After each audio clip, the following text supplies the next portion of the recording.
Everyone, welcome back to my channel. इस video में हम पढ़ने वाले हैं concept of Hayford and concept of Bowie. Okay, तो ये हमारा है थ्योरी ऑफ आइसोस्टैसी का।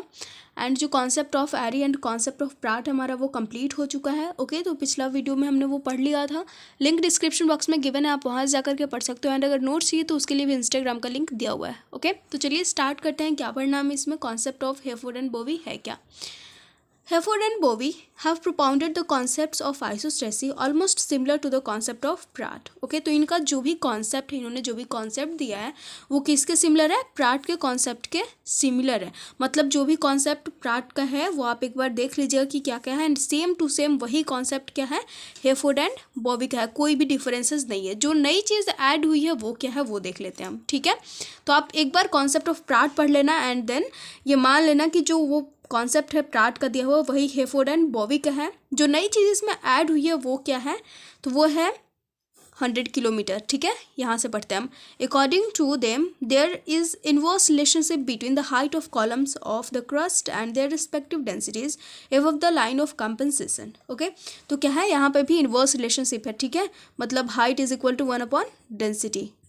तो ये क्या हो गया? इनवर्स। अगर हाइट बड़ा है, ओके, हमारा ये क्रस्टल रिलीफ का हाइट बड़ा है तो इसकी डेंसिटी क्या होगी? डेंसिटी लोअर होगी। एंड हमारा जो क्रस्टल रिलीफ है अगर वो छोटा है तो इसकी डेंसिटी क्या होगी? हायर होगी।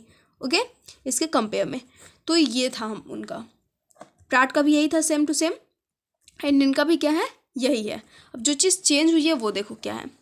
The plane of compensation, level of compensation. आपको याद होगा कि प्राट की जो थ्योरी थी वो किस पे बेस्ड थी? लॉ ऑफ कंपनसेशन पे। उसमें लॉ ऑफ फ्लोटेशन इंक्लूडेड नहीं था because he didn't believe it. तो यहाँ पे क्या है? प्लेन ऑफ कंपनसेशन उन्होंने क्या सपोज करा है? Is suppose to be located at the depth of about 100 kilometre. तो जो प्राट थे उन्होंने तो ऐसा कुछ नहीं कहा था कि जो प्लेन ऑफ कंपनसेशन है वो डेप्थ है 100 किलोमीटर की दूरी पे होगा, मतलब 100 किलोमीटर के डेप्थ पे होगा प्लेन ऑफ कंपनसेशन। लेकिन इन्होंने जो हेफोर्ड एंड बॉवी है उन्होंने इस चीज़ को कहा है। ठीक है, तो अब देखो आगे क्या होता है इस कॉन्सेप्ट को लेकर के। ये जो ऐड हुआ है हमारा उसको लेकर के कुछ होता है, कुछ प्रॉब्लम्स क्रिएट होती हैं, उसको हम अभी पढ़ेंगे कॉन्सेप्ट ऑफ जॉली में। जॉली का कॉन्सेप्ट क्या कहता है? He contradicted the concept of Hayford and Bowie and rejected the level of compensation at the depth of about 100 kilometre. ये क्या करते हैं? तो जो हेफोर्ड एंड बॉवी जो ऊपर में थे उनके कॉन्सेप्ट को इन्होंने कॉन्ट्राडिक्ट करा है और क्या किया है? जो लेवल ऑफ कंपनसेशन है उसको भी, जो 100 किलोमीटर का जो लेवल ऑफ कंपनसेशन है उसको भी रिजेक्ट करा है। ठीक है, तो ये क्या कर रहे हैं? हेफोर्ड के एंड बोवी के जो भी कॉन्सेप्ट है उसका विरोध कर रहे हैं। ओके, और ये तो बिल्कुल as that this depth temperature will be very high. अब क्यों विरोध कर रहे हैं इस चीज़ का? क्योंकि इतना डेप्थ पे 100 किलोमीटर के डेप्थ पे जो टेम्परेचर होगा वो क्या होगा? बहुत ज़्यादा हाई हो जाएगा। एंड इसकी वजह से क्या होगा? It will lead to liquefaction and this level of compensation will not be possible. इतने डेप्थ में क्या हो जाएगा? जो कंपनसेशन है, जो कंपनसेशन का डेप्थ है वहाँ पे उतनी गहराई में क्या हो जाएगा? टेम्परेचर बहुत हाई हो जाएगा जिसकी वजह से लिक्विफिकेशन होगा। सारी चीज़ें क्या हो जाएंगी? लिक्विड में होगी। ये हमने भी पढ़ा है। एंड यही जो चीज़ था वो सेम आया था किसमें? देखा था हमने कि जो हमारा जो हिमालय था उसको हमने 9 से गुना किया था। ठीक है, मतलब कि ये हमारा हिमालय पर्वत है तो इतना ही क्या होगा? 9 गुना इसके नीचे होगा। एंड जॉली का क्या कहना था कि 8 गुना होगा। ठीक है, तो इतने डेप्थ में तो वहाँ पे भी प्रॉब्लम आ गया था कि अगर टेम्परेचर हाई होगा तो क्या हो जाएगा? वो मेल्ट कर जाएगा। तो जॉली ने यहाँ पे क्या किया है? अब इस चीज़ का विरोध किया कि अगर 100 किलोमीटर का डेप्थ होगा तो 100 किलोमीटर के डेप्थ में क्या हो जाएगा? लिक्विफिकेशन हो जाएगा, हर चीज़ मेल्ट करने लगेगा। तो ये कंपनसेशन पॉसिबल है ही नहीं, level of compensation. He propose the depth of 10 miles. 10 miles का मतलब 16 किलोमीटर। अब इन्होंने क्या दिया है? तो 16 किलोमीटर। ये 100 किलोमीटर इन्होंने कंपनसेशन का लेवल बताया था और इन्होंने कितना बता दिया? 16 किलोमीटर का। He suggested a zonal phenomena than linear phenomena about the level of compensation. अब देखो एक लीनियर फेनोमेना था हमारा, बस एक ऐसे कंपनसेशन का लाइन था, लेकिन इनके लिए क्या है? जोन है, कंपनसेशन जोन है। ठीक है, तो उसके बारे में भी हम आगे देख लेंगे। एक जो हमारा ग्राफ होगा उसके थ्रू देखेंगे, डायग्राम के through. In other words he didn't believe in the line of compensation but zone of compensation. अब देखो यहाँ पे क्या है? जॉली वाले में ये याद रखना है कि ये किस चीज़ पे बिलीव नहीं करते थे? लाइन ऑफ कंपनसेशन पे बिलीव नहीं करते थे, जोन ऑफ कंपनसेशन पे बिलीव करते थे। ओके,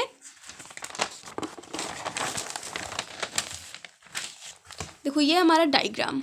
ओके, तो इस डायग्राम में देखो जो फाइनर डॉट्स हैं हमारे वो किस चीज़ को इंडिकेट कर रहे हैं, लाइटर मटेरियल्स को। जो लार्जर डॉट्स है वो किसको इंडिकेट कर रहे हैं, डेंसर मटेरियल्स को, ठीक है। और ये जो है हमारा वो क्या है, कंपेंसेशन जोन है 16 किलोमीटर जो जॉली ने दिया है, ओके। तो उनका मानना था कि जो हमारा कंपेंसेशन जोन है वो कितना है, 16 किलोमीटर का है ये zone of compensation, and 100 kilometre का नहीं है, ठीक है। अगर 100 किलोमीटर का रहेगा तो क्या हो जाएगा, सारी चीज़ें लिक्विफिकेशन में चेंज हो जाएंगी। तो ये था इनका। अब आगे देखते हैं होल्म्स का। होल्म्स का क्या है, होल्म्स का कॉन्सेप्ट क्या कहता है। According to Holmes the higher columns are standing because of the fact that there is lighter material below then for greater depth where there is lighter material below the smaller columns up to lesser depths. अब देखो इनका क्या कहना है कि जो higher columns हैं वो स्टैंडिंग क्यों हैं, मतलब वो खड़े क्यों हैं, ठीक है, वो स्टैंड क्यों कर रहे हैं। और जो लोअर लेवल है, ठीक है, लोअर कॉलम्स है, जैसे ये सी लेवल हमारा लोअर कॉलम्स में आता है, तो ये क्यों है, ठीक है, स्टैंड कर रहा है, मतलब ये प्रेजेंट फॉर्म में कैसे हैं, क्योंकि जो हायर हैं हमारे कॉलम्स उनके नीचे क्या है, उनके नीचे जो मटेरियल्स है वो लाइटर है, लाइटर दिख रहा है, इतने कम मटेरियल्स हैं। और जो हमारे स्मॉलर कॉलम्स हैं वो क्यों स्टैंड कर रहे हैं, वो क्यों स्टेबल है, क्योंकि इनके नीचे क्या है, इनके नीचे बहुत ही ज़्यादा है, ठीक है, जो मटेरियल है इनके नीचे वो बहुत ज़्यादा है, ओके। तो इसकी वजह से ये दोनों ही क्या है, अपनी अपनी जगह पे स्टेबल है। तो ये था। आगे क्या है हमारा, यहाँ पे आप देख सकते हो ग्रेटर डेप्थ भी है, ये ग्रेटर डेप्थ आ गया ना, ग्रेटर, एंड ये क्या है, लेज़र डेप्थ, मतलब इतना ज़्यादा तो ये भरा ही हुआ है, डेप्थ क्या है, बहुत कम है यहाँ पे। तो ये एक फिगर था, एंड दूसरा फिगर क्या है, दूसरा फिगर देखो ये है। जो लेवल ऑफ कंपेंसेशन है वो भी इसमें मतलब शामिल हम कर सकते हैं कि इसको मान लो ये लेवल ऑफ कंपेंसेशन है हमारा, ठीक है। और क्या बोला जाता है कि जो लेवल ऑफ कंपेंसेशन है उसके नीचे की जो डेंसिटी होती है वो चेंज नहीं होती है, वो एकदम सिमिलर आपको मिलेगी। तो आप देख सकते हो ये डेंसिटी सबका निकाला हुआ है, वो पूरा इक्वल तो नहीं है लेकिन क्या है, फिर भी सिमिलर है, ओके। डिफरेंस किस चीज़ का है, सिर्फ पॉइंट का है, मतलब ये सिमिलर ही है। तो देखो इसमें आप इस देख सकते हो इस डायग्राम को कि क्या क्या है। ये प्लेट्यू है 4 किलोमीटर हाई, ये 1 किलोमीटर हाई प्लेट्यू है, ये प्लेन नियर सी लेवल है, एंड ये सी लेवल ही है हमारा, ठीक है। तो अब इन सब की हम ये जो डेंसिटी है वो निकाल करके देख लेते हैं, कैलकुलेशन करके कि ये सेम आता भी है या नहीं, ठीक है। टोटल वेट ऑफ प्लेट्यू पहले हम देख लेते हैं। तो 54 किलोमीटर क्या था, इसका थिकनेस था, देखो यहाँ पे 2.8, ये क्या है, एवरेज डेंसिटी है। अब ये कितना है, 36 है, यहीं तक है 36, ये गलती से यहाँ तक हो गया था। और ये जो है हमारा ये जो मैग्मा है वो कितना है, 15 किलोमीटर का है, और इसकी डेंसिटी क्या हो गई बढ़ करके 3.3, ठीक है। अब देखना है कि कैसे डेंसिटी ये बढ़ते जाता है। ये कितना है, ये हमारा 30 किलोमीटर है डेप्थ, और ये कितना है, ये हमारा 20, ये याद रखना है, ये 20 है हमारा, और ये कितना है, ये 30 है, ठीक है। और ये कितना है, 3.3 है, ये भी 3.3 है डेंसिटी। फिर इधर देखो डेंसिटी इतना सारा में बट गया है, और ये कितना है हमारा, डेप्थ है 39, और ये देखो डेप्थ, ये 5 किलोमीटर का है, ये 1 किलोमीटर का, और ये 5 किलोमीटर देन है। अब इसको कैलकुलेट कर लो सबको अलग अलग, कैसे कैलकुलेट किया गया है वो देख लो।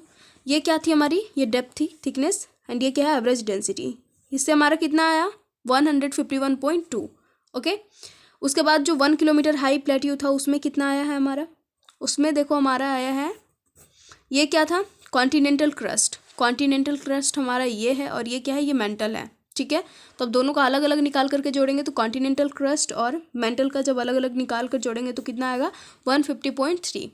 प्लेन नियर सी लेवल, इसमें कॉन्टिनेंटल क्रस्ट कितना था, 30 था, एंड एवरेज डेंसिटी 2.8। मेंटल सीमा कितना था, 20 था डेप्थ, और ये कितना था, 3.3 एवरेज डेंसिटी। तो आया कितना हमारा 150.5, सॉरी 0। तो ये कितना आया, सारे एक दूसरे के सेम ही आ रहे हैं, लगभग सिमिलर ही है। ओशन है 5 किलोमीटर डेप्थ, ठीक है। तो ओशन का जो डेप्थ था वहाँ पे एवरेज डेंसिटी इतनी थी। 1 किलोमीटर के जो सेंटीमेंट्स थे, सेडिमेंट्स, उसमें कितना था, एवरेज डेंसिटी 2.4। जो क्रस्टल सीमा था उसमें डेंसिटी थी 2.9, एंड जो 39 था हमारा, 39 किलोमीटर डेप्थ का मेंटल, वो कितना था, उसकी डेंसिटी 3.3। अब सबको कैलकुलेट करने के बाद हमारा कितना आया, 150.75, ओके। तो सब एक दूसरे के लगभग हमें सेम ही सेम मिल गया। तो ये था, एंड यहाँ पे आप देख सकते हो कि चेंजिंग बिल्कुल भी नहीं है, बहुत कम चेंजिंग है, ये जो हमारा लेवल ऑफ कंपनसेशन है उसके बाद, ठीक है। अब देखो है ग्लोबल आइसोस्टैटिक एडजस्टमेंट, इसमें हम क्या देखने वाले हैं। There is no complete isostatic adjustment over the globe because the earth is so unresting and thus endogenetic forces coming from within the earth very often disturb such isostatic adjustment. देखो अभी तक क्या है, कोई भी complete isostatic adjustment नहीं है पूरे ग्लोब में। क्यों नहीं है? क्योंकि जो अर्थ है वो क्या है, अनरेस्टिंग है, हमेशा घूमते रहती है। ओके और उसके जो अंदर के इंडोजेनेटिक फोर्सेस हैं वो कभी भी बाहर आते हैं और क्या करते हैं, जो भी हमारा आइसोस्टैटिक एडजस्टमेंट होता है उसको डिस्टर्ब कर देते हैं। ठीक है, ये हो गया सबका। और अभी तक कोई भी मतलब क्लियर नहीं हुआ है, इन सब की थ्योरीज तो हमने पढ़ ली है लेकिन क्लियर किसी भी कंक्लूजन पे हम नहीं पहुंच पाए हैं। अभी भी जो साइंटिस्ट है वो कॉन्सेप्ट पे, आइसोस्टैटिक के कॉन्सेप्ट पे क्या है, लगे हुए हैं, उसको ढूंढने में लगे हुए हैं, कोई भी कंक्लूजन नहीं आया है। ओके और सबसे ज़्यादा जो मतलब सबसे ऊपर लेवल में जो माना जाता है कॉन्सेप्ट, किसी का कॉन्सेप्ट, तो वो है एरी का कॉन्सेप्ट। ठीक है, सारे साइंटिस्ट उसको लगभग सपोर्ट करते ही करते हैं। अब देखो ये है माउंटेन रेंज, डेन्यूरेशन हो रहा है माउंटेन रेंज का। ओके तो इसको पहले फिगर को देख लो। ये देखो ये सबसिस्टेंस है, डिपोजिशन के जगह पे ये क्या हो रहा है, ये इधर से ट्रांसपोर्ट होगा, जो भी मटेरियल्स हैं इसके छोटे छोटे वो इधर आएंगे, फिर क्या होगा, ये जो हमारा जो इधर से बह करके आएंगे वो क्या हो जाएंगे, वो इधर फिर डिपॉजिट होते जाएंगे। ठीक है, इसको भरने के काम में आएंगे जो ये डेप्थ है। ठीक है, अब आगे देखो क्या क्या लिखा हुआ है हमारा। The regular earthquakes and volcanic eruptions along a particular belt do not signify any balance, but a sort of adjustment is needed continuously. देखो क्या होता है कि regular earthquakes and volcanic eruptions आते रहते हैं। ठीक है, इसलिए क्या होता है, कोई भी बैलेंस नहीं हो पाता। मतलब अभी हमने पहले ही देखा कि जो हमारा क्या था, जो हमारा ग्लोबल आइसोस्टैटिक एडजस्टमेंट था वो कहीं भी कंप्लीट नहीं था, लेकिन ये ज़रूरी है एडजस्टमेंट। ठीक है, वी नीडेड इट। आगे क्या है, endogenetic forces and their tectonic effects are the causes of imbalance.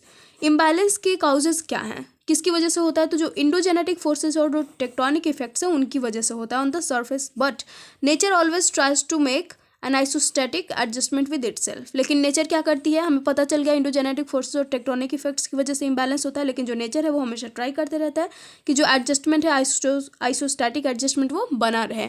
Okay exogenetic forces, endogenetic forces की तो वजह से हो रहा था, ये एडजस्टमेंट नहीं हो पा रहा था, इम्बैलेंस हो जा रहा था। एक्सोजेनेटिक फोर्सेस की वजह से क्या होता है, इनसे उतना कुछ नहीं होता है, इनसे कुछ भी बिगड़ता नहीं है, बहुत कम होता है।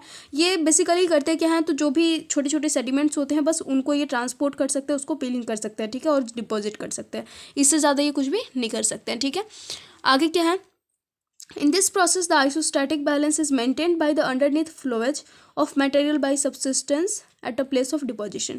देखो यहाँ पे क्या हो रहा है, इस प्रोसेस में जो एक्सोजेनेटिक फोर्सेज यहाँ से लग रहे थे, ठीक है, ये ऊपरी का है ना, अंदर से तो नहीं आ रहा है, वोल्केनिक इरप्शन नहीं हो रहा है यहाँ पे। देखो ये सब क्या है, ऊपर से टूट करके आ रहे हैं। तो इसमें क्या होता है, इसमें बैलेंस कैसे बना रहता है, तो ये इधर से टूट करके आते जाएंगे। ठीक है, तो जब ये टूट करके आते जाएंगे तो छोटा होते जाएंगे ना, और छोटा होता है तो क्या होता है, डेंसिटी ज़्यादा होता है। मतलब कि देखो यहाँ पे हमारा क्या था, ये बड़ा प्लेट्यू था ऐसे, तो इसमें क्या था, ये छोटा सा था, मेंटल हमने देखा था, जो नीचे का जो भी मटेरियल था वो कम था। ओके तो अब ये यहाँ से टूटता जाएगा, तो ये लेवल क्या है, ये हाई होता जाएगा। ये चीज़ें जो छोटा वाला होता है उसमें क्या होता है, इतना हाई होता है। तो अब क्या चाहिए, अगर ये टूट करके इतना हो जाएगा तो इसको ज़्यादा भरना चाहिए ना, तो ये कब भरेगा, इधर से जब ये टूट कर आएगा तो ये वापस इधर आएगा, तो ये क्या होता है, ये भरता जाता है, ये छोटा होता जाएगा। तो ठीक है, तो ये समझ में आ गया। आई होप आपको अच्छे से अब समझ में आ गया होगा। मिलते हैं नेक्स्ट वीडियो में नए चैप्टर के साथ। अगर आपको कोई चैप्टर पढ़ना तो आप बता सकते हैं कमेंट बॉक्स में, एंड नोट्स के लिए इंस्टाग्राम का लिंक दिया हुआ है। So thank you so much, best of luck.